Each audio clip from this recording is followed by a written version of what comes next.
welcome back to another episode of Happy Chirp. Today I have with me Shahana. Hi, Shahana. Hi, Hamna. How are you? I'm good. How are you? I'm actually more than anything else. Like I was like, when I think of Happy Chirp, I was like, it's not just a chirp, right? Because one would presume that chirps generally have like a happy demeanor. This is a happy chirp. So if you think a chirp is happy, this is a happier chirp. You know, I was like, okay, so I kind of like mentally prepared myself. Can you get my pink? I wore pink today for you. Thank you. Yeah, that was like. But wait, is it me or do you always wear black? Dude, yeah. Yeah. You know, it's just I don't know why though. Like it's just one of those things like it just looks good on me, you know? And it's you meant me that colors don't look good on me. I'm sure they do.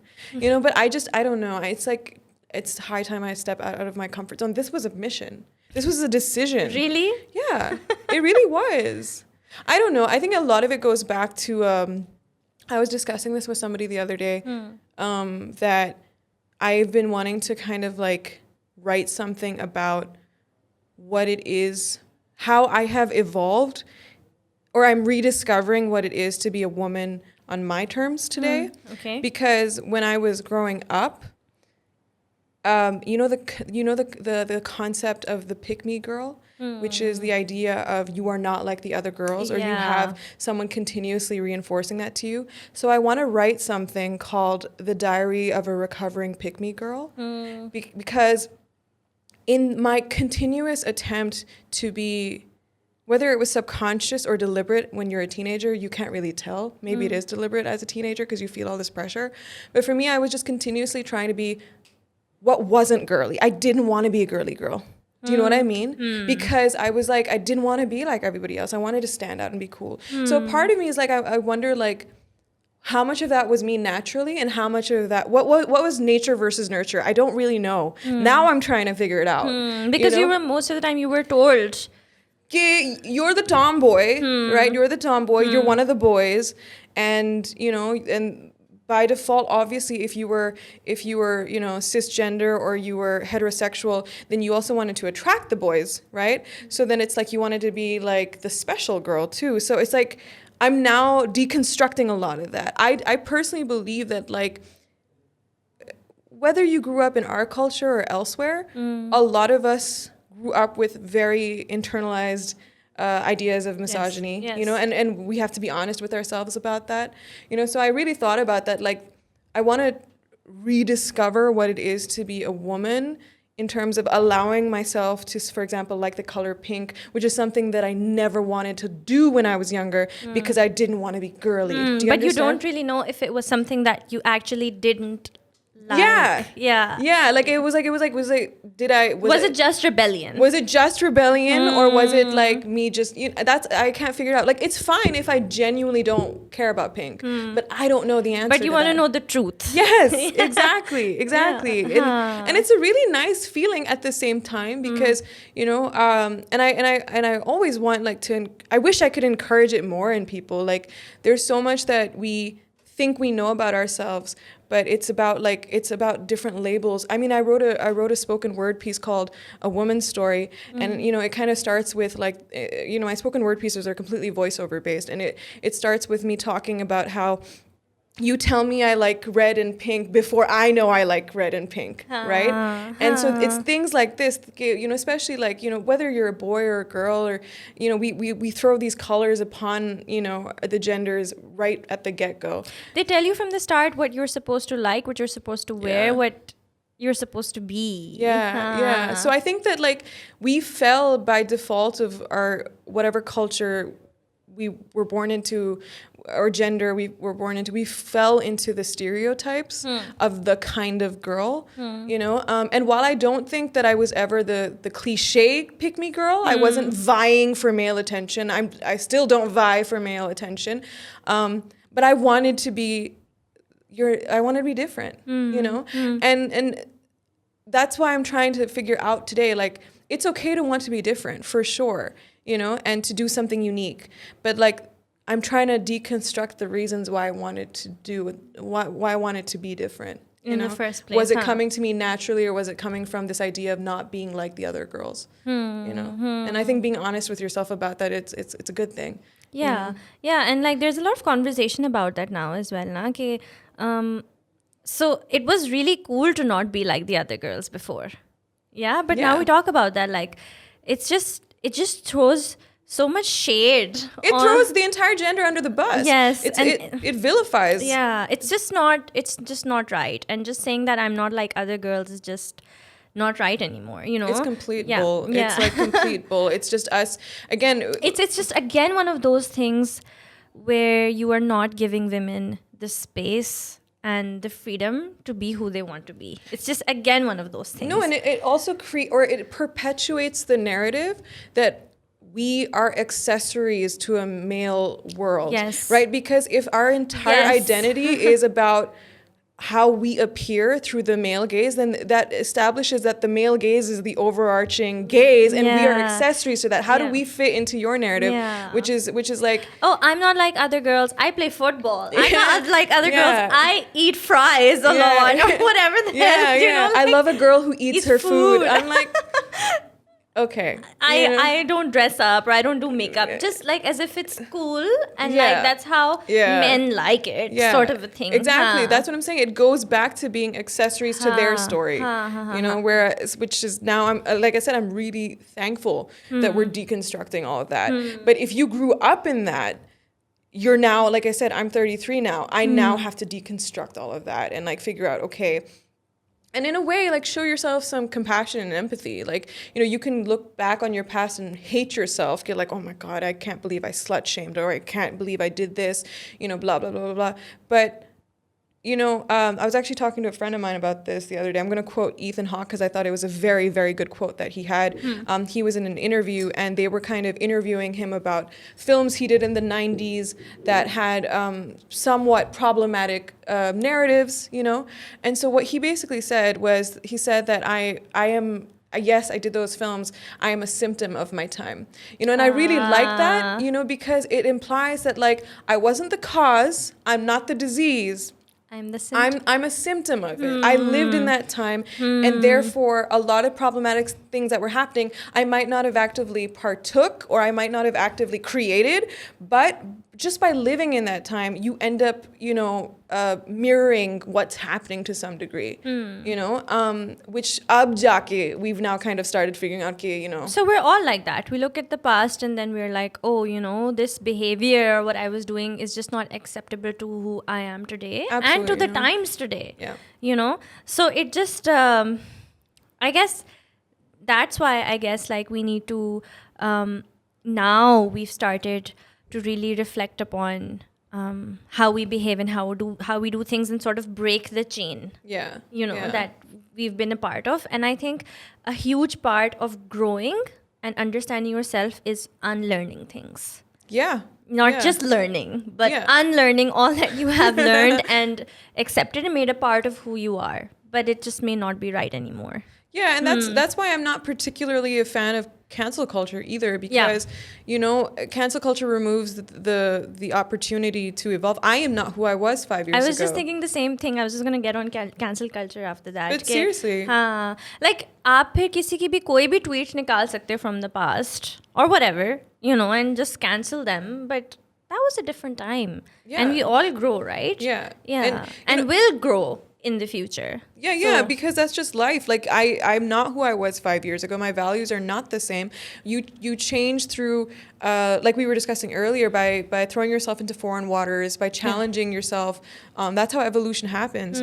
Obviously, you know, there are instances where somebody needs to be canceled, and it's very clear. It's repeat offenders who feel no remorse, or if we can detect that this person is being performative in their change and it's not actual. It's not actual. Change, you know. I was actually discussing this with a friend of mine last night. Ki matlab, especially when it comes to misogynists or people who in their past were extremely problematic. You know, now because we live in a time where people will get called out, or it's not, or there's a lot of conversation about it online. Now it's like people are suddenly more aware that they need to not do these things. But the question is like, क्या वो अंदर से change हो रही है या वो वैसी, performatively kar rahe hain, and I was saying, I was like, we as women are so starved for basic human decency that we'll take even that. You will take even that. We'll take even that at this stage. And I guess like that is what we're trying to achieve in a way, right? If we're not going to, because that's how we're holding them accountable. And if we're going to do this, that's how they will start. It starts somewhere. Yeah, that's how they start to like change themselves. And you have to, like you said, like a lot of this is planted at the very beginning. I was doing a monologue festival in Philly, and one of the monologues that I performed, it was written by someone else, but it was about the inner thoughts of a woman who is getting catcalled as she walks. And there was an interview about it later, and the person was interviewing me to ask, like, do you think this will lead to sustainable change, or having these conversations, does it lead to change? And I was like, I am interested in, like, it might lead to change in terms of as a deterrent, like to make sure that people don't actually do it. But the comparison for me is like the idea of, say, any racist, but I will go with the white man for now, the white supremacist racist in the US who was told at some point that using the N-word is wrong. And so they stopped using it because they knew that they would get called out on it. But when they see somebody who is black, they will still think it. Yeah. So how do we undo that from happening, at least in our younger generations? Because our older generations, it's very hard to undo what's been happening. And I always say, like, sometimes I arguments is about preservation. There's only so many battles you can, fight. And I also feel like self-awareness is I always say self-awareness is a luxury. Not everybody has access to that. And that ties very heavily back to one's brain chemistry. In terms of what, I know, okay, हम कहते हैं कि like कुछ लोगों को ये चीजें क्यों समझ में नहीं आती, they have access to information, but I'm like, if everyone around you, your mom, your father, everybody, your culture, reinforces a certain value over and over and over again, and that value has been reinforced since the day you were born, it's very hard to undo that. Not to get into like a whole thing about brain chemistry, but like one of the most revealing things to me was I took a trauma-informed practice course because I also work as a teaching artist. And as a teaching artist, you're basically teaching art to young artists, right? And I thought this was really lovely, actually, because I'd never thought of it this way, that when we go into rooms with artists, that is the only place where we are deliberately asking people to work, but to be vulnerable at the same time. No other discipline requires it. No other discipline requires vulnerability, right? In order to work, you have to open up your chest, and you have to open up the memories and everything to create. So we have the responsibility, specifically as teaching artists, and we're asking our youth to do that. Like, if I'm asking you to be vulnerable, I need to be prepared to help you walk through those emotions, walk through that trauma. And if you're going to go down a path, how do I help you through that? So in the course, we also, we had a psychologist come in to kind of explain to us how trauma develops and at what stages does it develop. And on a very macro level, we didn't get into the nitty gritty. I'm not going to get into that because I'm not equipped to either. But one of the things, at least the way that I have kind of understood it, which has pros and cons, is I see myself as a building. If I'm 33 years old, I'm now living on the 33rd floor, right? That's interesting. So I'm on the 33rd floor. I have this building, and let's say कि मेरे साथ जो trauma, whatever it happened, or problematic things that happened, they happened in the first 7 years of my life. So that's the first 7 floors, right? Some of the stuff might have happened all the way in the first year. So the foundation has this really problematic stuff going on, right? Now, I'm living on the 33rd floor, which means 33rd floor, I have, at 33, I have so many rooms, so many desks, so many drawers. I have a life up here, right? I have so much to distract me, right? So I might not have the time, the self-awareness, or the patience to travel down 33 floor or 32 floors at that stage to get to the first floor. I just don't have the time because I have to live life, right? And I'm so distracted by all the different ways that I'm handling life that I'm not going to do it. So that kind of thought made me kind of have a little more compassion and empathy for myself. The change can happen. I just have to go down those floors. Number one, like you can do it. It's just a lot of freaking work, right? And you have to take out that time, but it's definitely possible. And then coming back to neuroplasticity, like in a very basic kind of way, the idea is that behavior is just it comes out of repetitive reinforcement, really, whatever it is. If Shahana is used to say 40 hits of cortisol every day, like my brain is going to go on this cortisol bend every day 40 times. If I wake up one day and like let's say I've only gone on it 25 times, my brain's going to find a way to go back to 40. It's going to be like, let's find more stress, let's find more this, but the great thing about it is that you can also go like, you can make, if you're aware of it, you can make that choice to go like, okay, how do I balance out all my stress hormones by adding in happy hormones, which are, endorphins, like things like that. It's like you can do it. It's a fascinating thing to me when you realize that our bodies really are machines and you can actually tweak it. Like we are our own worst enemies, honestly, because we self-sabotage so much. So all of this stuff, I mean, this whole spiel is to really say that the downside is that it's a lot of work, a ton of work. And again, you might not have the luxury of the time to do it, right? You might be so distracted by all the continuous pressures of life that you have that you might not want to travel down those floors, You might not even know there are floors to go down, right? But the pro to it is that you can undo it. You can definitely undo all of it and start afresh.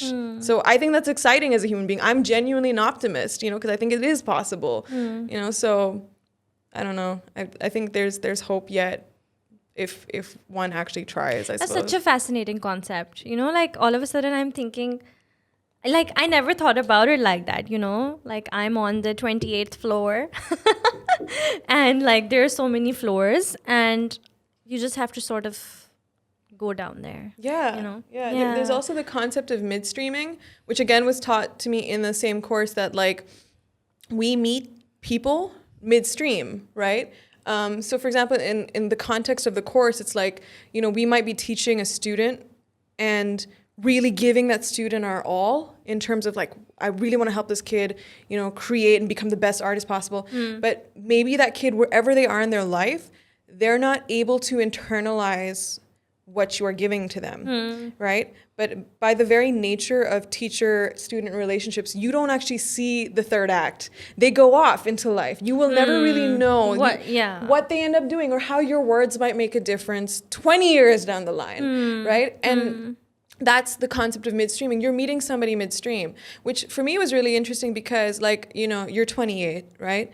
I'm meeting you at your 28th stage. You're on your 28th chapter of your life. I don't know what happened, Pele. I might not know what's happening again, And so that gives you a little moment of like understanding that we're just like, it's just paths, And if you kind of look at each other in that way, instead of having these very resolute expectations, it just allows, again, a little more acceptance, maybe a little more compassion, to go like, okay, and a little more forgiveness. Yeah. They're going through life. I'm going through life, and everybody's going through life, and it's just not as black and white as you might think or as it appears. When I lived here, I wasn't like a public figure, but I mean, I was doing the theater, I was doing the radio, and I used to live out like in the boonies, like a suburb, and like I said, I came from a very like middle to lower middle class family. My dad was a government servant, so it's not like we were rolling in it. We didn't have like drivers or, servants and all that jazz. So I started working when I was 16, because right after O levels, I couldn't go to college. So, my elder sister and I, we just started working. Because we lived in the boonies, we would have to travel through like market areas to get to where we were. We basically, would go in taxis, or we would hire like a taxi wala who would take us to work in the city every time. And तो मुझे हर वक्त, I remember like one of the biggest concerns my parents used to have was like, and I always say like, they were never against me doing things in the media because they frowned upon it. You know, they were concerned about log kya kahenge, but it wasn't really about their own. It was more that they were worried because they felt like they didn't know how to protect me, right? They said that we don't have the money, we don't have the protection, blah, blah, blah, blah, to take care of you. But I was teat, you know what I mean? So I kept doing what I was doing because I just wanted to do that. And to be fair, like prior to the incident that I'm going to share, like I didn't really feel the fear or the helplessness per se.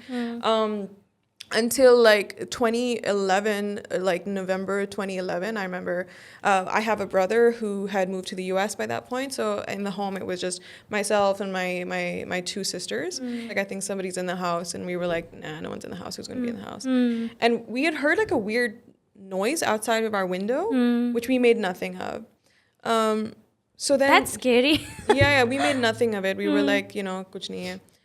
So then she was like, no, I feel like I saw like a figure pass by the drawing room. And we were like, okay. So then I got up to go to, we were all in my bedroom. And so I got up to go towards the door. And when I got to my bedroom door, there was a man with like a chadar and he had a rifle and he came in. What? Yeah, there was another guy behind him. So basically these two guys came in. And I mean, I'm not going to go into the details of what happened, but my sisters and I were basically held hostage for 40 minutes. What? Yeah. And after that, basically the plan was, I think from what we could gather, was they were trying to abduct us. They were trying to somehow get us out of the house. And they knew everything about our lives. They knew that, like my dad was on his deathbed. They knew that my brother was not there. The whole mentality कि घर में मर्द नहीं है, चौकीदार नहीं है, कुछ नहीं है, बस लड़कियां ही हैं. We thought that they wanted to steal in the beginning, so we gave them everything. We're like, just take everything and leave. But that's not what they wanted. Yeah, they weren't leaving, so we were like, and there was just this weird mechanism where like one would stay and the other would leave, and I think they were trying to coordinate a car outside or something like that. I mean, how that ended essentially was, there was the shorter guy was like the more aggressive one. It's like a good cop, bad cop situation. So anytime he would leave, then we would talk to the other guy to try to reason with him, to go like, whatever you need, just take it, please leave us, etc. So at one point, in one of the rounds, like, and we also were very scared. We wanted to keep everything super hush because we lived in a small house. We didn't want to wake up our mom or dad because we were scared that if they saw anything, that they would get shot. We were just like petrified. We said we just don't want them to wake up. Oh my God. So anyway, the aggressive guy left, and then we, somehow maneuvered. I don't know how, but like baatein karte karte, we kind of got the other guy outside of the bedroom and into the lounge. And you'd have to cross the lounge to get out, and I don't know what happened, but when we got there, my dad must have had like a crazy sixth sense going on, because you have to understand, he at that stage could barely walk, barely. And I don't know how, like, we saw him like just open the door and come out, right? Like he was just standing, and the minute he came out, like he saw like his three daughters with a covered guy, and he just yelled. And this guy, I don't know, I still don't know why he did what he did, but he ran because he could have taken my dad. Like my dad was a frail human being at that stage. So I don't know what the logic was, but like he ran, and we were in such a state. And then my mom, because she heard my dad, she thought maybe he'd fallen or something. She came running out. And when she came running out, all three of us rushed to my mom, and we were like, oh, shh, quiet. Like don't, because we were petrified. We were scared. Like one of us will die. Yeah, you succumb to the people and the fear, and you're like, don't say anything. Now in retrospect, when I think about it, I'm like, wow, we were so scared. We didn't even lock the door because we thought they'll try to come back in, so we should leave the door open for them. Because you don't want to piss them off. You don't want to piss them off. So you're like, don't piss them off, let them come back in. And I don't know how or why they just didn't come back. And once we got a sense that they're not coming back, and like we just, we had a few friends that live nearby, we just texted them, etc. They came. That's when we just broke, like my sisters and I, like we just completely broke. It's there's a scene, actually, I always quote it, like as one of the most realistic scenes of trauma that I've seen. It's the way Tom Hanks performs at the end of Captain Phillips, if you've ever seen it. It's a beautiful scene because it's after he's been saved, and I've never related to like a scene of So hard. yeah, because like the way he breaks and like he's in shock afterwards, like I was like, that's exactly what it felt like. It really, we just broke, you know, because your body is full of like heightened adrenaline to the when you're in it, when you're in it, your body sort of I don't know, keeps you up, keeps you going somehow. Yeah, because it throws you into that, you know, defending yourself kind of state where you have to just pull yourself together, and then once it's over, it's just like 100%. And then after that, like, you know, the police came, and honestly, I feel like the police coming it didn't help. You know, like they made it just worse. It just like dealing with the police was like a whole other thing, and there was just so much. I guess there was like a lot of drama around that because the police insinuated some really fucked up shit. Okay, you know, what? Like, for example, like they could see that my dad was ailing, so they weren't talking to him, but they were talking to my mom. And they basically, the police officer, I found out later that police officers don't want to cut FIRs because it kind of reflects on their district, right? They don't want to show कि कितने FIRs होते हैं वगैरह. That's what I heard. Okay. But the police officer basically took my mom to the side and kind of told her, like, I don't think you should do an FIR. And she was like, why? And he basically turned it into a, you know, if you do an FIR, iske baad aapki ladkiyan jo hain, matlab bachchiyan jo hain, they'll have to, you know, appear in the court, they'll have to go to the kacheris, they'll have to go the whole 9 yards. And then he said this really fucked up thing that my mom succumbed to because, again, like I said, she didn't feel like she had support around her to make these decisions herself. He basically said कि आपको क्या पता कि कल को ये जो 2 लड़के हैं वो ये ना कहें कि आपकी बेटियां ने उन्हें invite की थी. That your girls lured us in. And he said कि ये बाद में अखबार में आ जाएगी and the blame will fall on your daughters. And that logic in itself, that something that was traumatically terrible happening to us would later on be pinned on us. Relatable. You know, it just, my mom was panicked and in shock anyway. She was like, no FIR. Just forget it. And we were even, my mom and dad kicked the girls out of the house after that for like 2 weeks. You know, they said, just stay somewhere else. We're scared again. You know, I think through a friend, I was able to organize a few guards at our house for like a few nights to just take care of my parents.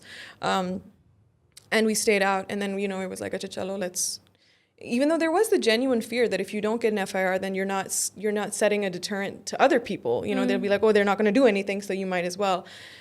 Which 2 weeks later, when we moved back in, my little sister was moving off to the US. We figured, okay, we should send her off because she's a US citizen. So we were like, all right, you go. And I was actually moving to South Africa to study film in February anyway. So this was December.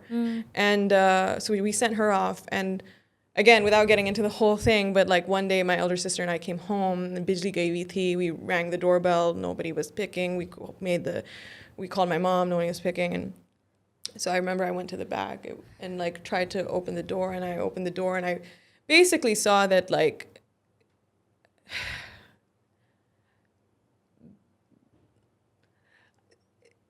new people had come. And this time they had basically like tied up my parents, and like they apparently were in the house for 3 hours. Oh my God. Waiting for the daughters to come. They kept saying कि हम wait करेंगे आपकी बच्ची आएंगी and blah blah blah.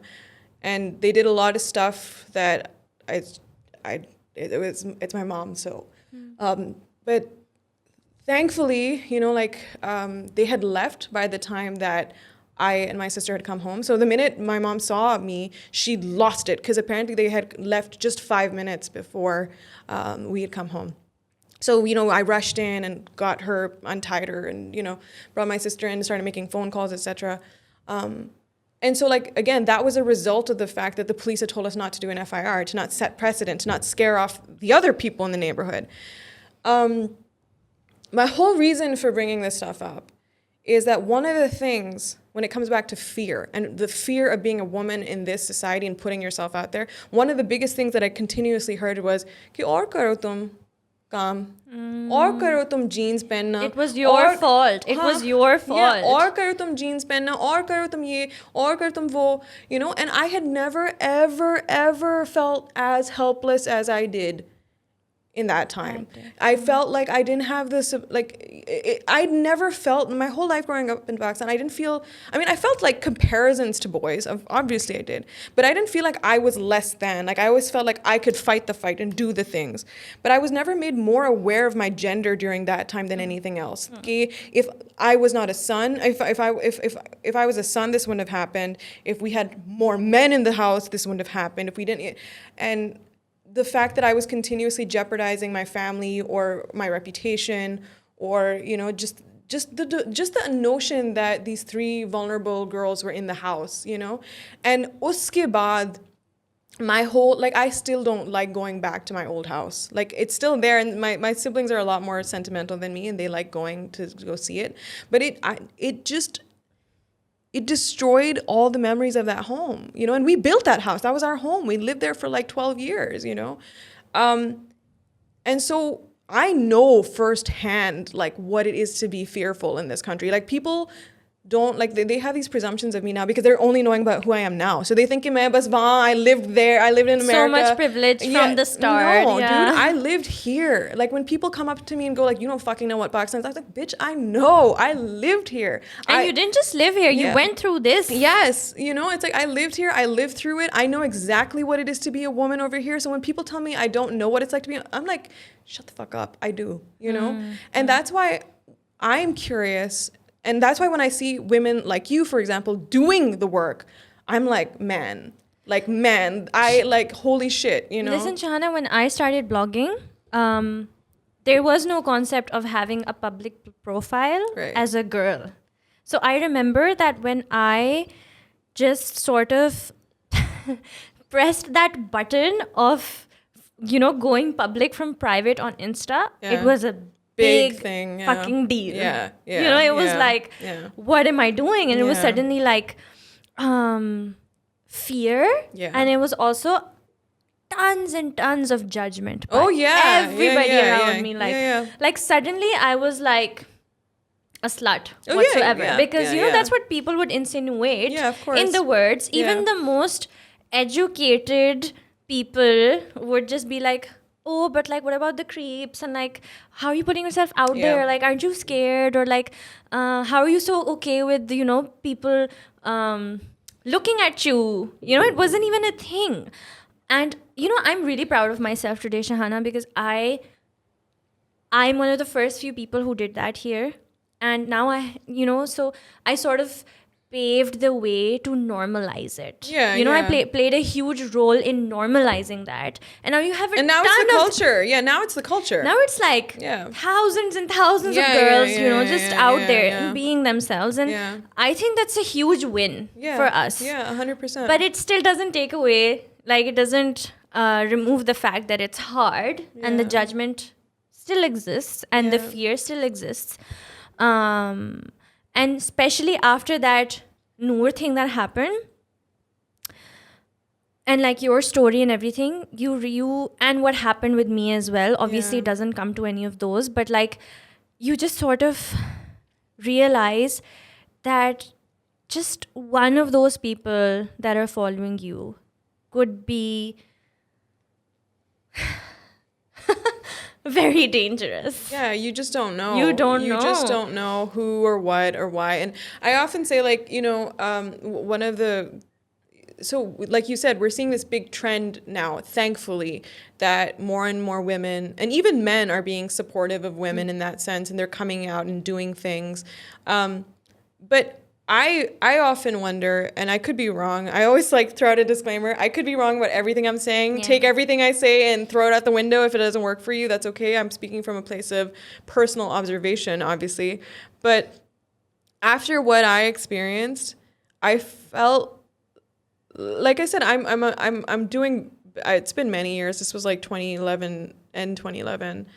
But there was a phase, obviously, where it was like you're bubble popping. You thought you could be so much more, and then you were reduced to your auqat. Do you know what I mean? Yeah. That's what it felt like. And I became a bit jaded. And it made me feel like to be brave and strong is also in our society a privilege for the wealthy because they are protected by their guards. They are protected by their walls. You know, what about the middle class, right? The girls who don't have chokidars to protect them. Yeah. You know, अगर मेरे पास बड़े बड़े मतलब boundary walls होते, guards होते, तो मैं अंदर कुछ भी कर सकती थी और मेरे ड्राइवर्स मुझे they take me to work, bring me back, right? Can I afford to be brave if I am from the lower middle class or from the middle class? Do you understand what I mean? Because I'm exposing myself without any protection, right? So I often wonder, like, while of course it is 100% lovely and wonderful to see everybody coming out to fight this, especially women from the middle class, 100% props to that, and I support it. But it's easier to do it when you've got the walls to protect you, you've got the support to protect you, and that's the bigger thing we have to change and we have to work on. That's why, Shahana, so basically that really brings me back to my story that I shared with you. So I remember that it was my husband who pushed me to do it. He said, you know, just go public and like you have so much to share and talk about, just like do it online. And I said, like, I can't do it, whatever. And he said, you know, if you can't do it, then who's going to do it? True.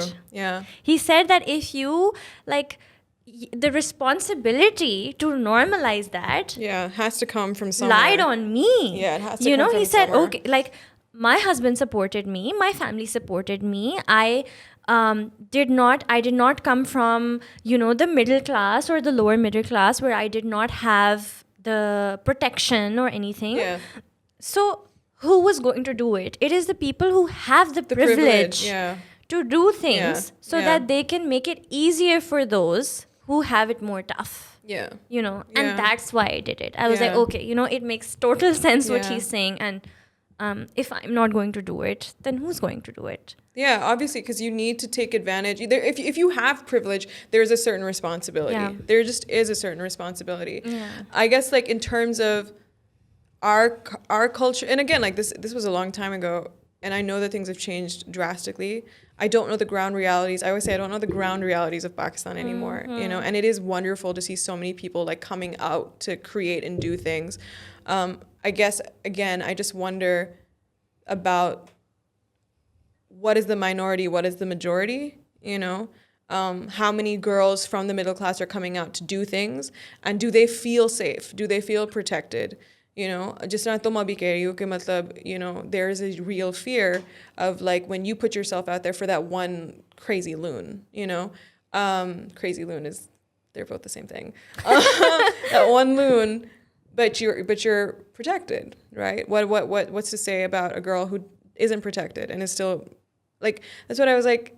It's a bit heartbreaking, you know, to be from the middle class or lower and to have dreams, you know. But a lot of the times I feel like people also sort of assume that you have a certain level of protection or whatever. I know that I've had to make decisions in my life because I did not have a certain level of protection that people assume that I did. I didn't. So I had to make decisions. I had to do things, you know, that, you know, I thought I had the privilege or the brave enough or be brave enough to power through. But when it came to the ground reality of it, I was not able to protect myself. Yeah. You know, and I had to do things. Yeah. For other people maybe in the same situation, they didn't. Yeah. You know? Yeah. Some people were definitely better off than me in those circumstances. So I just feel, again, like you said, not everybody has that privilege here to protect themselves.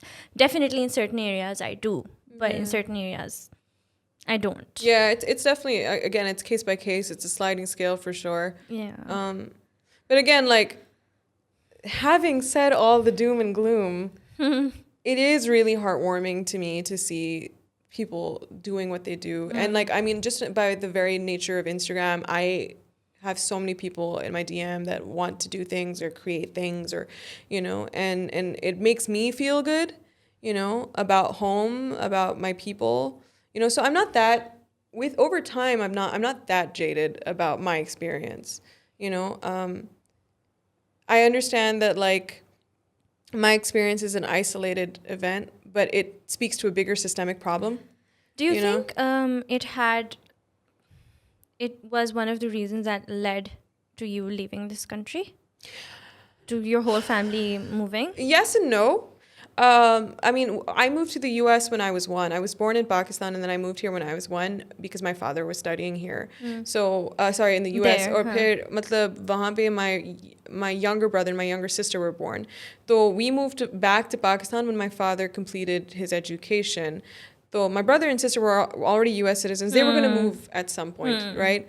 But my elder sister and I, we were and continue to be Pakistanis. So there was no aspirations on my elder sister's part to move out of Pakistan. I don't think my mom ever wanted to move. She loved her house, like the house that we built. She always wanted like a beautiful house out in the hills. Like that's what she made. She made a beautiful little cottage type thing in the hills. So she never really wanted to move anywhere.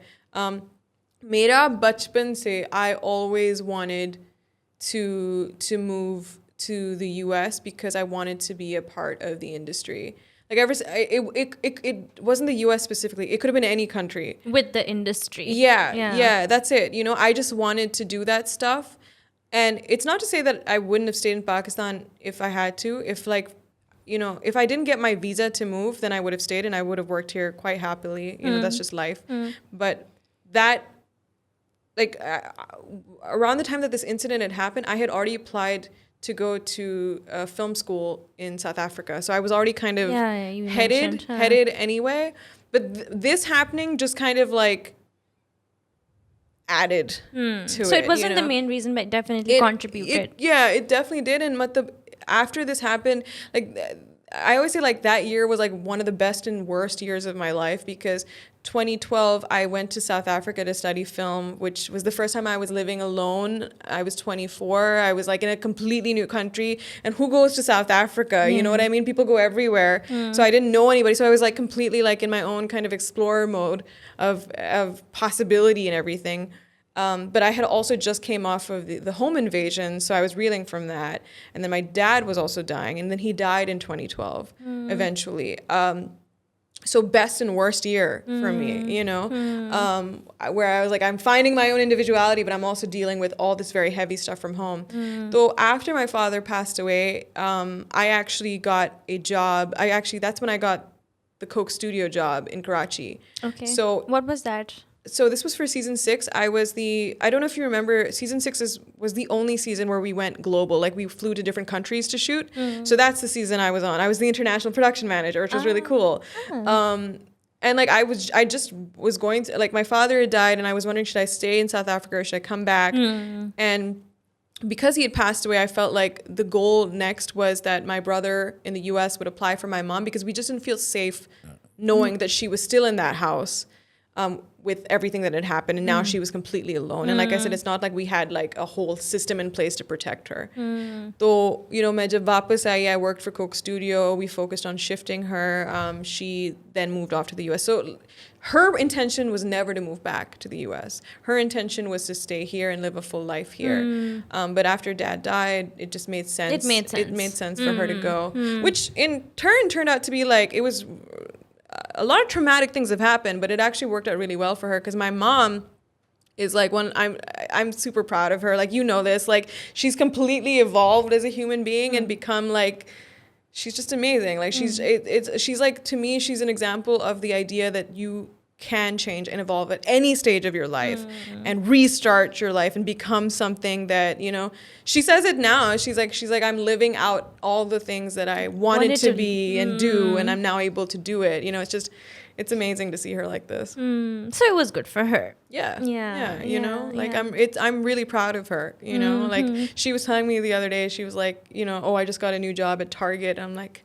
good.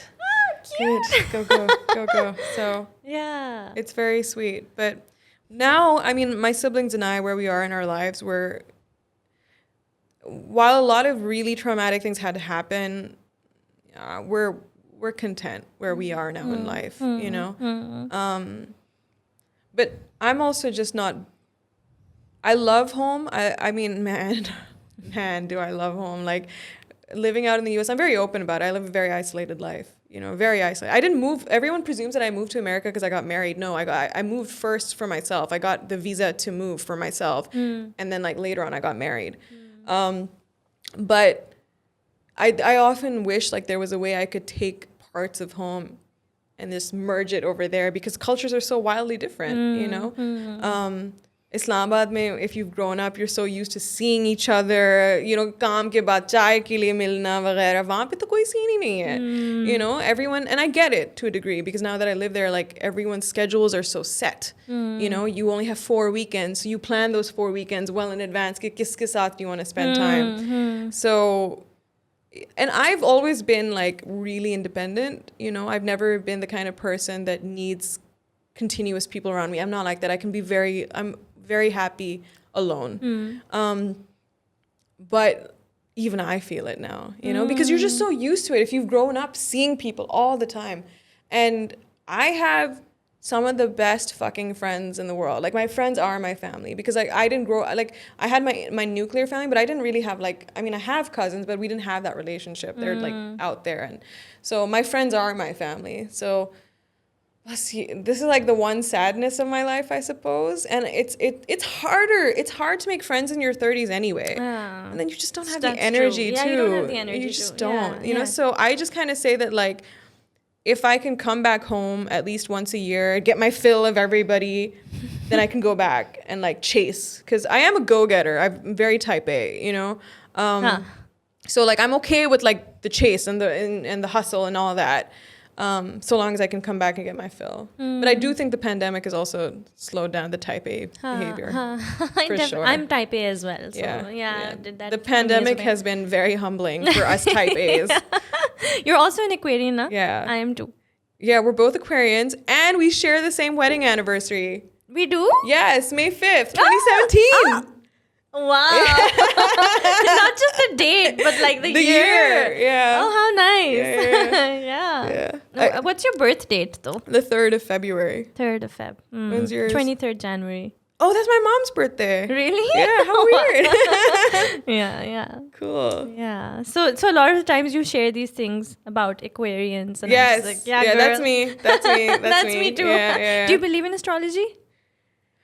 Man, so I think I want to believe in astrology, so I like subscribe. Like my mother was like a big astrology person. To wo bachpan se hi, like that's what I'm wondering. Nurture, nature. I don't know what it was. Like, am I this way because I was told that Aquarians are this way, or am I this way because I'm this way? So I don't really know. Gibran, my husband, actually keeps joking because even though like he's a Scorpio, and I always tell him he's a classic Scorpio, but he comes from a very logical mindset. Like he was a lawyer. In a past life and then he quit. He's a very like logical human being, so he doesn't believe in any of it, even though he exhibits perfect Scorpio behavior. But he keeps joking that like astrology is basically like acceptable racism, because we've decided you're like this because you're a Gemini, or you're like this because you're a Pisces, True. So we've decided that this is who you are without giving the person the benefit of the doubt. And I'm like, we just do it for fun. But I mean, I don't know, nature versus nurture. Having said that, I will say I do recognize other Aquarians. Like there's a vibe, like there's you, Shazeen. I was like, I get this, like, okay. I see it. Shazeen and I share the same birthday as well. Yeah. So that's what I'm saying. I'm a lot like her. Like I look at her and I'm like, oh my God. Like, yeah. No, I feel the same. The way like Shazeen and I, like our relationship is like we will every so often. And this is also something that Aquarians do a lot. It's like we're really bad at messages. Like we'll get back at some point, right? So Shazeen and I always talk to each other, and we know that we're both Aquarians. So like we'll get back at some point. So like she'll send me like a series of voice notes, and then I'll see them and I'm like, okay, I have to remember to get back to these voice notes, and then I'll get back to them, and then she'll get back to them. But yeah, we keep talking about the same thing. We're like, yeah, I get you, and I get you, and we're like, yes, okay. It's an Aquarian thing. Yeah. So I don't know. That's what I'm saying. I don't know if I want to believe in it, if it's nature versus nurture, but I don't fucking care. I'm happy being an Aquarian. But I do believe. I mean, I don't know. So I don't know about the personality thing. I don't know about that. But I do feel that the movement of planets and stars affects our day-to-day lives. Right, yeah. Right? And I You see a full moon and you're like, it's going to be a crazy weekend. like I feel Yeah. it does, because Yeah. you know, like, how do you explain like the high and low tide? Like you Right. see that Yeah. the moon, which is like so far away, Yeah, has some effect. has some Yeah, effect yeah. on them. And a high tide is not like, oh, if this is a low tide then this is a high tide. Yeah, Then a yeah. high tide is like this, Yeah. and it's happening because of a moon Yeah. all the way Way up over there. there, Yeah. yeah. So I just feel like, do you know about Mercury retrograde? Yes. Yeah, and every Mercury single is in time, retrograde. yeah, it's in retrograde right now.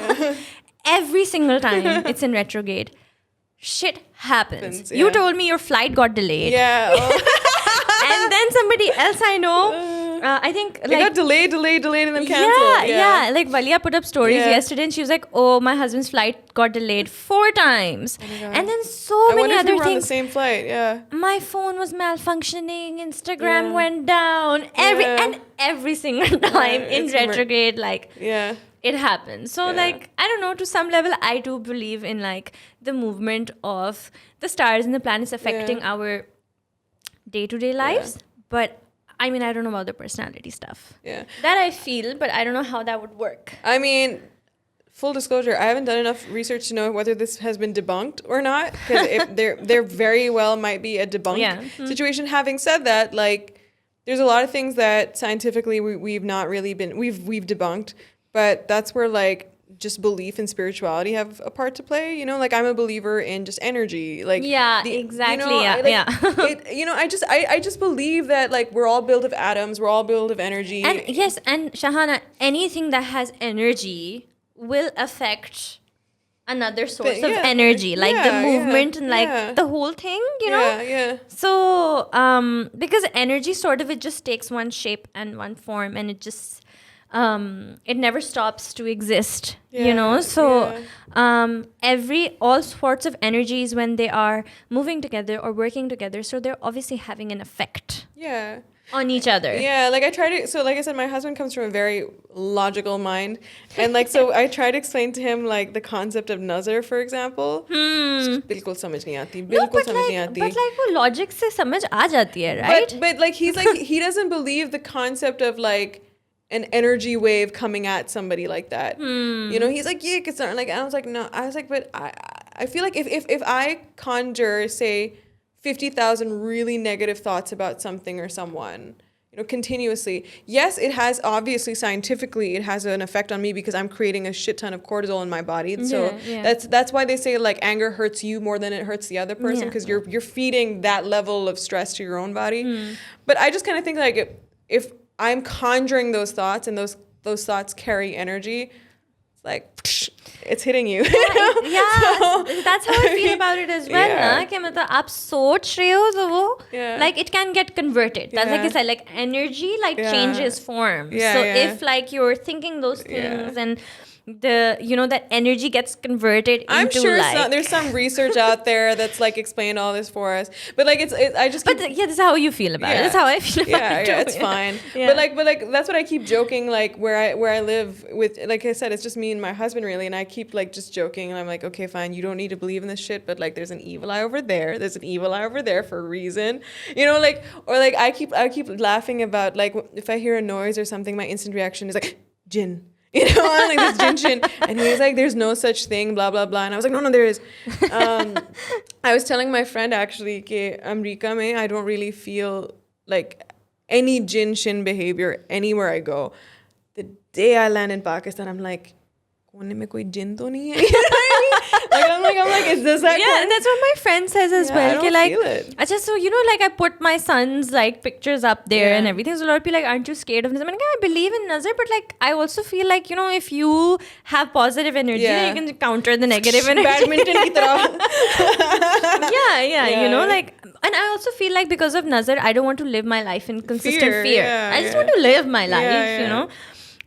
So and one of my friends is like, हाँ तो क्या नजर सिर्फ हमना की बच्चे को लगी, Kylie Jenner के बच्चे को नहीं लग सकते, like what is this ना कि like we think like Hamna's putting her baby, he might get nazar, but we never think Kylie Jenner के बच्चे को nazar. But you know, that comes back to the point that we were originally talking about when it comes to where our energy goes, because like to play devil's advocate, maybe all this nazar stuff happens because we give it so much energy, Yes. so much thought. Yes, like that's exactly what I people in say. other parts of the world, they don't give it that level of thought. So maybe unko nazar nahi lagti. That's what I You know feel. I Like, mean? if you're going to focus on So it, much, it's going to happen to you. Yeah. And it's so funny. Another friend of mine says कि हम ना, you don't worry about nazar. और माशाल्लाह में नहीं लगती. लेकिन people who are always worrying about nazar, उनको लगती है. And then you're stuck in that vicious cycle because you're like, oh, nazar lag gayi. So you believe it more and you think about it more, and then आपको और nazar लगती है. And so that's what I'm saying. It's like a cycle of self-sabotage by the end of it. You know, you're just screwing yourself over. Yeah. You know, so I don't know. It's interesting. Yeah. But who knows the truth? The truth is out there, okay? It's there. We can just say stuff. Yeah, it's fine. Yeah. That's another thing. Like, people are always asking me about my husband. Like, a lot of people don't believe that I'm married because Gibran just does not make Gibran is generally a private person, and the way I treat my Instagram is I always treat it like my creative studio. I don't really see myself as a lifestyle influencer. Not to throw shade at lifestyle influencers, not throwing shade at you, but like I don't think I have it in me. Like, I've tried it, and it's just like it feels like I'm stepping out, like I'm a fish out of water, you know. And so by default, people presume that either I don't have a husband, or they're shocked when they find out. And then is tarah ke sawalat thinking, how did your husband let you do this stuff? I really, and maybe you can help me with this, I'm trying to write something. I'm really, really wanting to rephrase, because I found myself saying this a lot. We do this a lot. Maybe it's just because we're desi. Ke, you know, I married somebody who lets me do things. I hate that. Yeah, like, My who gave them husband- that? my You're husband, basically yeah. saying that they have the power Yeah, to let you or not let you. You know what I mean? Yeah. Even me, somebody that's as liberal as I am, like, I find myself saying, yeah, you know, he lets me do these things. No. The power doesn't lie with him in the To first begin place. with, you know? Or like, people are like, oh, it's really nice that he lets you do these things. I'm like, no, you know? Like, so I really want to find a way. Like, I was thinking of making a reel or something that teaches us women to rephrase that language. You know, your husband, you come to your marriage or your relationship as yourself with everything that is you, and then your husband or your partner, they basically join into that union accepting of that, and it's not their job to let you do things, right? They accept you for it, and you continue in that path. So I'm trying to figure out, like, because they're not letting you do it. It's not theirs to do. So I'm always trying to figure out, like, what is the phrasing? How do you change that, you know? I think that it's just not supposed to. The concept is not supposed to exist, na? To begin with. Phrase कहाँ से आएगा? Yeah. Like, you know, वो phrase इसलिए है क्योंकि वो एक concept है कि they're supposed to let you or they're not supposed to let you. You know? And I also feel like people that ask you this, they're you know, उनकी life की ये reality है. Yeah. You know? कि जहाँ पर इस तरह होता है शायद, the power does lie with the men, whether they let them or not let them do certain things, you know. So if it's their reality, then you can't change it for them. So an example of how I'd like to rephrase it, I guess, or like a comparison is, you know, for example, like we were talking about this menstrual cup video that I did, right? So for example, I addressed the concept of virginity and kind of broke it down in terms of what is virginity and why was it created? Where does it come from? And no, you don't lose your virginity you only lose your virginity if you have sex. And the term virginity is actually an outdated term to begin with. Like, there needs to be a new term. Virginity should not be tied to purity to begin with, right? That's an archaic term because men were looking for women with a pure womb for their seed, right? That's really what it is. That's where it came up. Yeah, and we should get rid of the term virginity. So I'm thinking I want to write something that kind of breaks down this logic as well, that like the concept, because like you said earlier, some of the things that's lovely and also kind of you feel the pressure of as a digital creator is like verbalizing things to people who can't say it themselves or don't know how to arrive at that themselves, you know, or they think it, they just don't know how to get there, you know. So that's one of the things that I've actually felt, you know, very happy about, at least in the work that I've been able to do online, is to help people verbalize what they're thinking and, you know, without them having to do it for themselves. And, you know, a lot of times, like, when I see people sharing my content, you know, and I see what they've written, a lot of it is things like, this is exactly what I want to say, you know? So this is another thing that I'm like, okay, how do I change this? How do I verbalize it properly so that women more Stop and more saying this. he lets me? Because I'm catching myself doing that. You know, like whenever I get interviewed, people are like, even in interviews, they're like, you know, how did you arrive at marrying Gibran? And one of the first things I say, which is like very problematic, is like, Oh, because he lets me do whatever the fuck I want to do, you know? And then, but it again, it shines a light on a bigger problem, which is it is so rare to find a man that lets you do whatever the fuck you want to do, you know? So I'm like, it shines a light on that systemic problem, but then I'm like, I also want to remove, like every time I tell Gibran this, like people say that and he's like, what do you mean? yeah, he's like, you're not, it's not my job to let you do things, you know? And I'm like, how do I translate that to people so that they internalize that and it helps more women? So one of the things is like, so sometimes people ask me this, how do you find the perfect person to marry, or like how do you find the one? Yeah. And one of the things you could say at that time is, oh, it's someone who respects you and lets you do what you want to do. Yeah. I think the words we can use here are partners who encourage and empower us equally. Yeah. You know, like who encourage us to be able to do what we want to do. I think there's a huge difference in letting someone do something and encouraging them to do it. Yeah, because that's literally saying go do it, you know, without them specifically having ownership of you doing it. Yeah. Because like there's I do acceptance feel of who you are first. Yes, like I do feel that I'm able to do a lot of things because my husband encourages and empowers me in several ways to be able to do a lot of things. But it's not like he feels that he is giving me the permission, or I do feel that he is permitting me. You know, he is just encouraging me. So for women, I feel whose partners are letting them do stuff, they should probably say that they are. Yeah, maybe something like that. Yeah. You know. Yeah.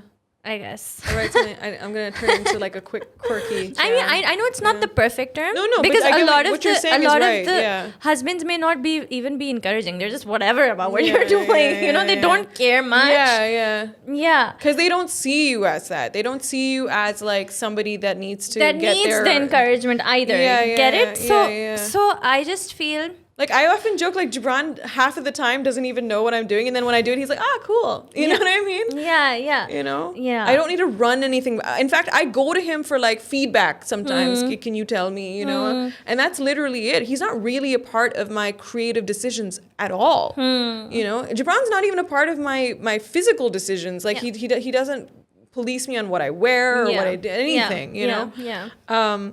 So I've always been like really curious about that. But what I wanted to ask you specifically was on the topic of like finding the one. Do you feel immense amounts of pressure because you are an Instagram couple? You know, so like people are continuously, because obviously like we see you guys on Instagram and you know, you both have this very like grounded, happy, you skew positive in your demeanors, both of you, you know. Muzamil, I think, is a little more like intellectual and a little more analytical in his approach towards things. But like, how do you deal with like this just kind of continuous eye on yourselves as a couple and then judgments on yourselves as a couple, I suppose? I think now, we don't really, I don't share a lot about him. I think I used to before as well. So in the past, I think there used to be a lot of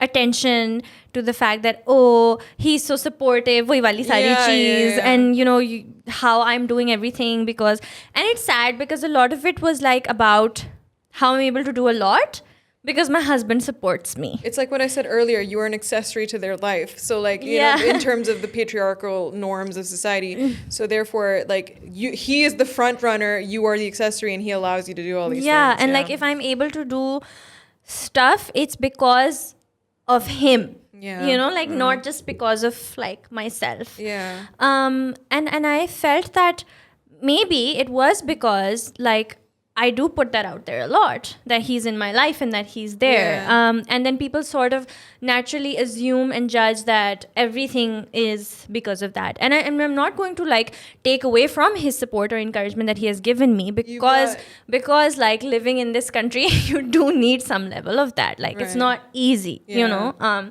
I know that there were a lot of things that I could not have done because the situation and circumstances do not allow me as a woman to do them by myself. You know, you need a man.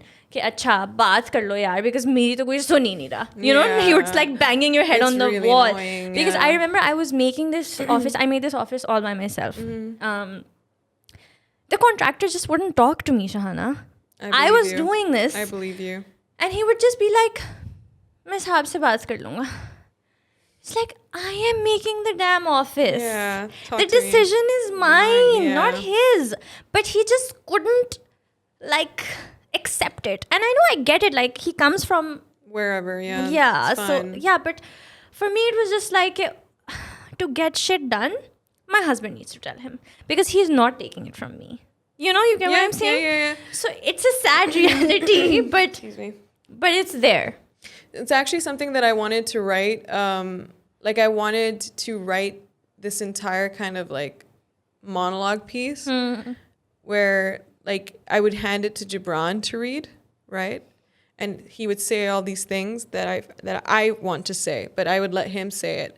And then at the very end, like he would be like, oh, by the way, this entire thing was written by, you know, the wife or Shahana. And the whole point of it is like, if he says it, you might actually listen. When I say it, I'm just another whiny woman. Yeah. You know what I mean? Yeah. And it's like it's just the nature of it. It's really frustrating. But I don't give a fuck either now, dude. Like I'm like somebody you know, my own friends recently when excuse me, when with Noor being murdered, I remember there was a lot of anger online. And I was online, I was just reacting, you know, as we all were. And I said a lot of stuff online. And, you know, one of my friends actually said to me, he was like, I think that, you know, jo tum cheezein keh rahi ho, wo bilkul sahi keh rahi ho. What you're saying is absolutely right. But he's like, if you want to be taken seriously by the people that you're trying to convince, ye gaaliyan shaliyan jo hain, ye nikal do. And I was just like, I'm tired of being policed for my own rage. You know, you're basically telling me that I have to make myself palatable, right? Lekin when you guys are angry, you say whatever the fuck you want to say. And we're supposed to take your anger seriously. Lekin when it comes to our anger, again, catering as accessories to the male narrative. It's like, until and unless I don't become the demure, can you please listen to me? Listen to my...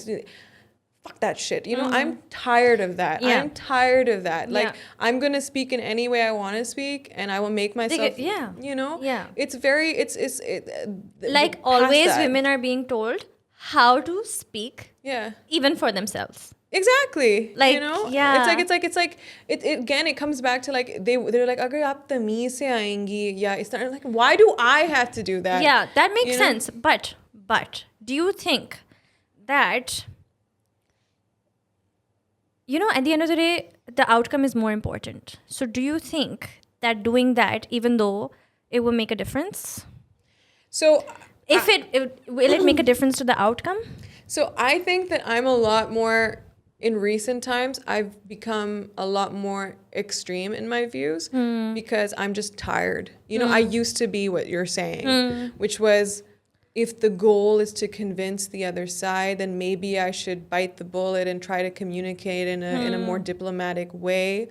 Now I'm tired of that. I'm like, no. That's still me kissing ass, right? That's still me having to check myself in order to be heard. Now I'm at a place where it's like, and I'm not even like aggressive. And I don't think anything I do online is extra aggressive. You know, I'm still like playing the field a little calmly, but I'm just like, no, it's 2021. Like what you're asking me to do is something that we should have done like 5 years ago, 10 years ago. Now I'm done with that. It's like, no, first of all, I also feel like there's a certain portion of the population or at least that audience that is not willing to listen to me. They've already closed their hearts, their eyes, their ears. They're not going to listen to me. Main jo bhi kahun. And that's also been a lesson to, like I said, preserving your energy when picking your battles. You know, preservation is a form of self-care. You know, knowing that, okay, this is going nowhere. I am not going to do this.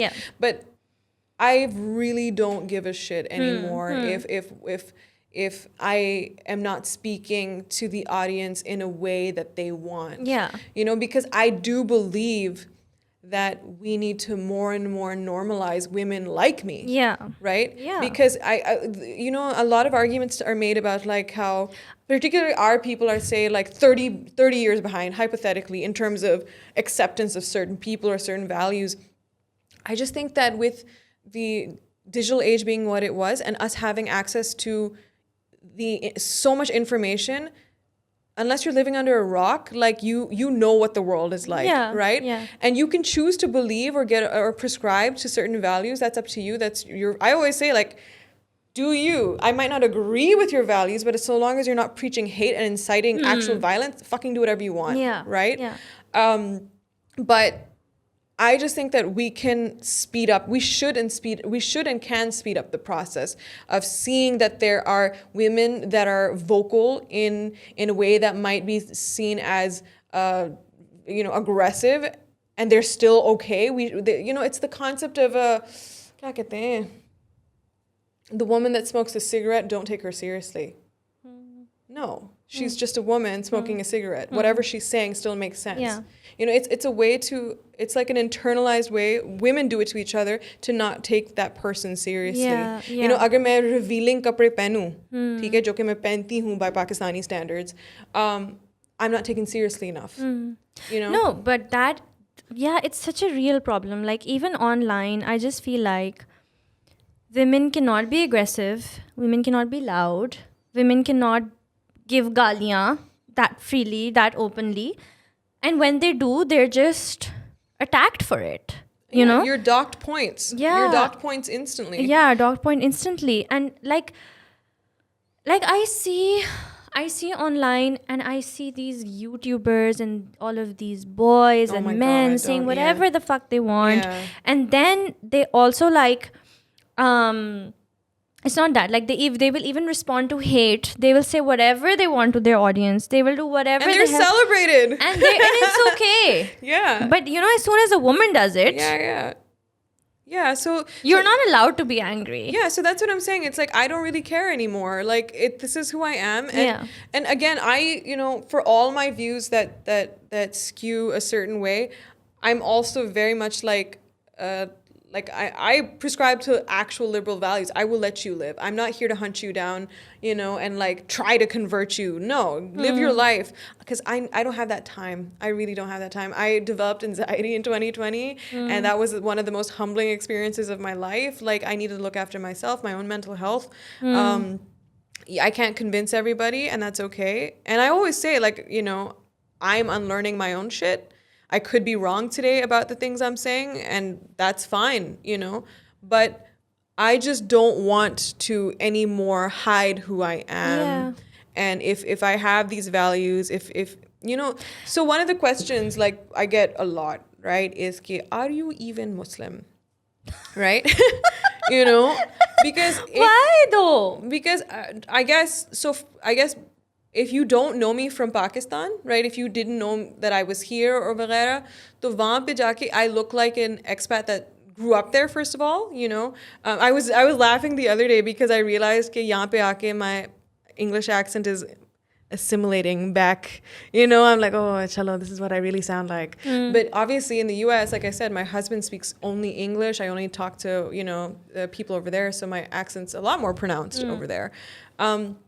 I think people don't think that I look quintessentially Pakistani, which again is also like, that's just a mass stereotype as well. It is, you know? So they just presume that I am very removed from Pakistan, and I have to remind people that I lived here literally my whole life, you know? So one of the things when it comes to, I often always say this, like, people ask me all the time, am I even Muslim? And I think that's just a really stupid thing to ask, because it's more of a judgment. They want to know because they're trying to judge and assess where you fit based off of your values and their values. It's more about reflecting their values and it's yours. And I always say that I believe that faith is completely personal. I actually think it's a rude question to ask somebody. Yeah, definitely. Because faith is completely personal unless they say it themselves. That's up to them. And also, जितना मैंने notice किया कि अगर कल को मैं आके कहूँ कि yes, I'm Muslim, 100 people will attack me for not being Muslim enough. Yeah. Or अगर मैं आके कहूँ कि I'm not Muslim, then suddenly मैं तो हुई काफिर, so they're not going to listen to me anyway. Yeah. They've made that decision in their heads. Yeah. So I was like, then this is a stupid question to ask because I get screwed either way. Yeah. मैं जो भी कहूँ, you know, yes or no. And it's none of anyone's business, right? And then also just this presumption, and this is something I had to unlearn about myself as well. कि this presumption that if I'm Pakistani, I must be Muslim, which basically negates all minorities, you know? And I'm like, no, I don't want to perpetuate that. Like if somebody, just on the basis of me being Pakistani, just presumes I'm Muslim, I'm going like, that's incorrect because I might not be, you know? And I know that like there's certain things that I'm trying to unlearn about myself in terms of how I view myself as a Pakistani. So I just, again, like, I think that for me personally, like when it comes to what I do online, I'm just going to keep doing what I do. People will, I'm very much okay if people are like confused about what my religious values are, because I'll keep you in the dark forever, you know, because I think that's life. It is completely at my discretion. Yeah. I may never share what my real beliefs are, and that's my business, you know. Or, you know, like, for example, there's plenty of religious activities that I heavily prescribe to, you know, but I don't need to put that up online, you know, you know, like I just keep it to myself. Like, I don't know. I feel icky. It's not to say that if you do share it, you're an icky person, but I don't want to do it because I just don't, maybe it's also like I was telling a friend, I was like, maybe I just don't want to invite that kind of scrutiny either. You know, I don't maybe have the energy to fight that battle. I was talking to another blogger, and she was basically having a similar conversation about how she puts up whenever, you know, Ramzan ke waqt she's fasting or whatever, blah, blah, blah.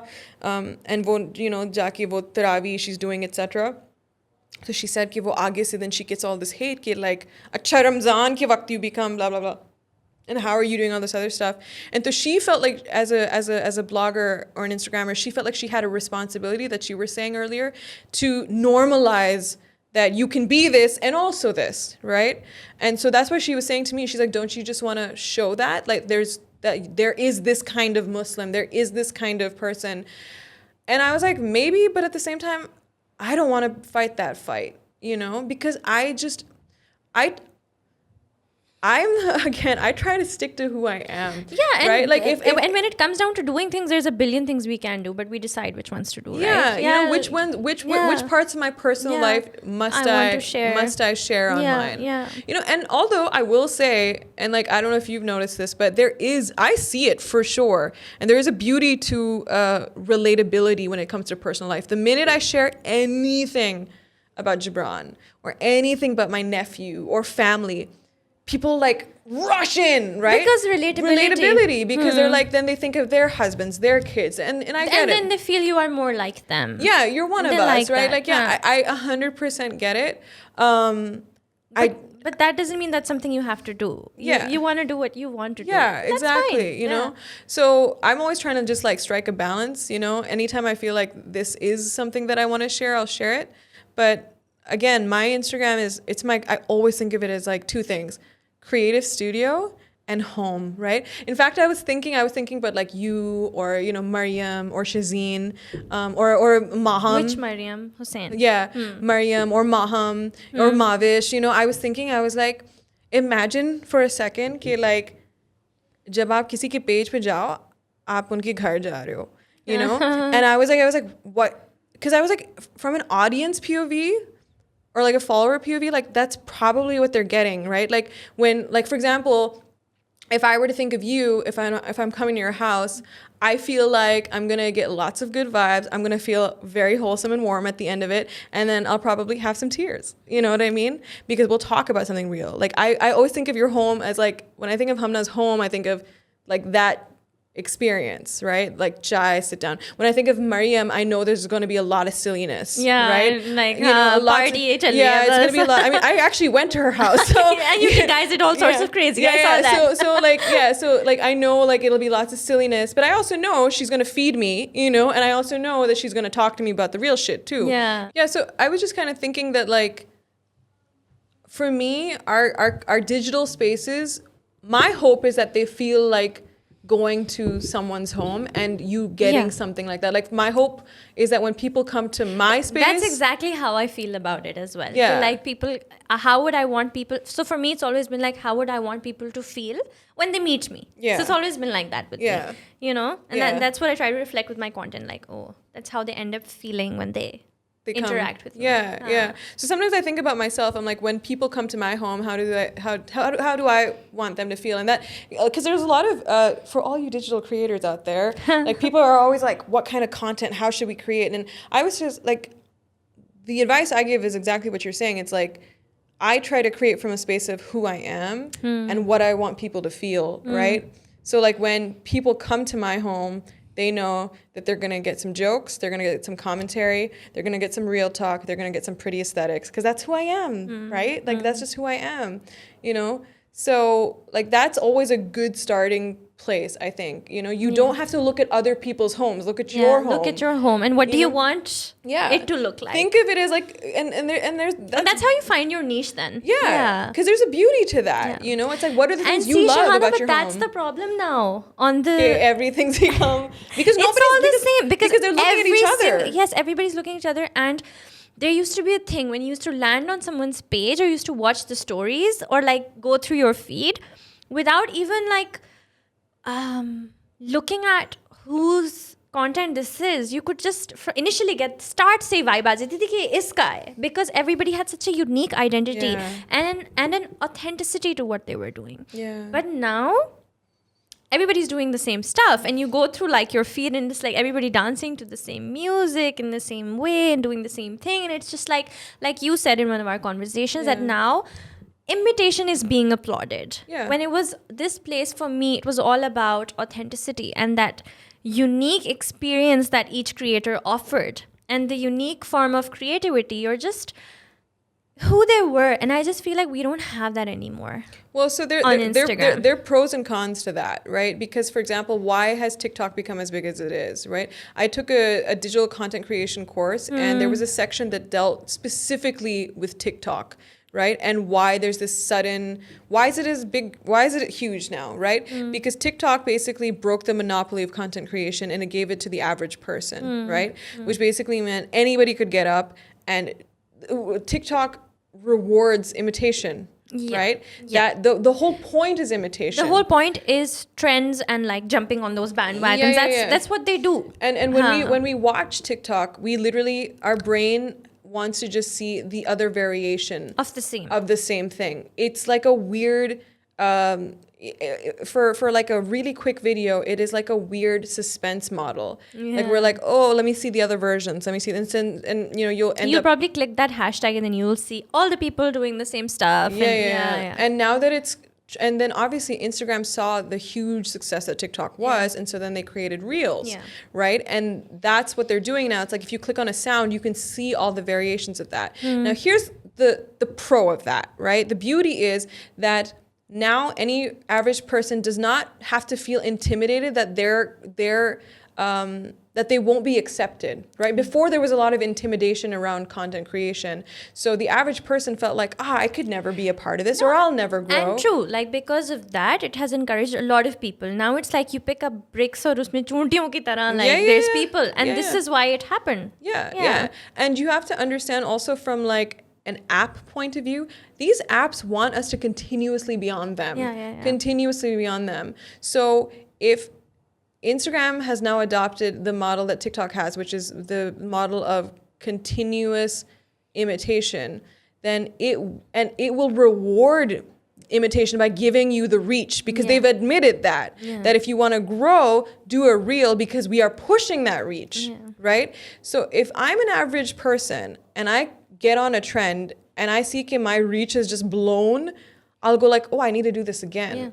And I don't have to go through the pressure of trying to figure out a concept, shoot it intelligently, because why should I go through all that when I can literally just do this in a half a second and I'll grow astronomically, right? So again, and again, the machine is encouraging that. It facilitates that. It is manufacturing this whole thing as we speak. But Shahana, like, I feel personally about everything in life, and including this. If you really want to,